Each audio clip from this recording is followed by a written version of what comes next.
राजेश जोशी, हाँ राजेश जोशी, आपने इस तरीके आपने बहुत कवर किया है, अलग अलग स्टेट्स कवर किया है। आपने इतना ज्यादा फर्जीवाड़ा, ये सीरीज ऑफ किस्से जो आपने, जो भी राजेश ठाकर ने सुना है, आपको लगता है इस तरीके तो सबसे आगे है, गुजरात नंबर 1 है। और चीजों में नंबर 1 ना हो पाया हो, लेकिन ये, और क्या मुझे तो बार बार ये शक होता है कि इसीलिए एंटायर पॉलिटिकल साइंस वहां से इश्यू हो गई। देखिए शरद जी, जब राजेश ठाकर जी ये बता रहे थे, पूरी लिस्ट गिना रहे थे कि साहब कहां कहां से कैसे हाँ कैसे राजेश बोलिए। मेरी आवाज आ रही क्या? मेरी आवाज आ रही है? आ रही है। नहीं, क्या शरद जी को मेरी आ रही है? हाँ आ रही है, आपकी आवाज आ रही है, थोड़ा रुक रुक के आ रही है, थोड़ा रुक रुक के आ रही है प्रॉब्लम।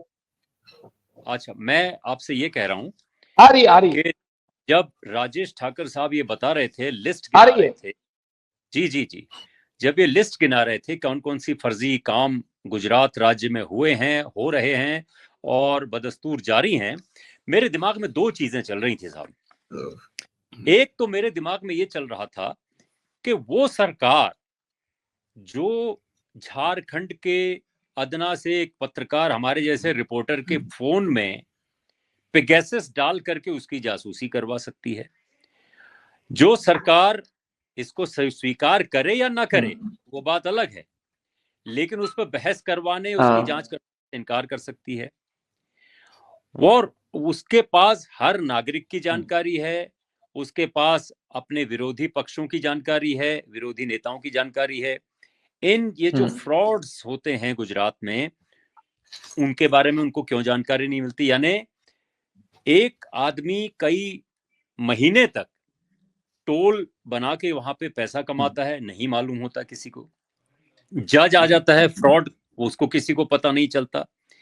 ये क्यों हो रहा है? एक तो मेरे दिमाग में ये विचार चल रहा, दूसरा विचार मेरे दिमाग में ये चल रहा था कि साहब एम्यूनिशन जो राजेश ठाकर ने और तमाम पत्रकार जो गुजरात के उनको मालूम है, ये एम्यूनिशन जो प्रोवाइड करा रहे हैं, विपक्ष इसका इस्तेमाल क्यों नहीं कर रहा है?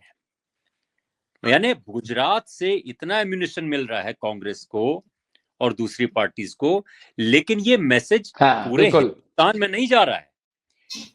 देखिए, खबर, लोगों की मेमोरी जो है बहुत शॉर्ट टर्म मेमोरी होती है, बहुत शॉर्ट लिव्ड मेमोरी होती है, याददाश्त बहुत नहीं रहती। पत्रकार हैं सजग राजेश ठाकर साहब, इनको सब चीज फिंगर टिप्स में है, कितने फ्रॉड्स हुए, कहां हुए, क्या हुए।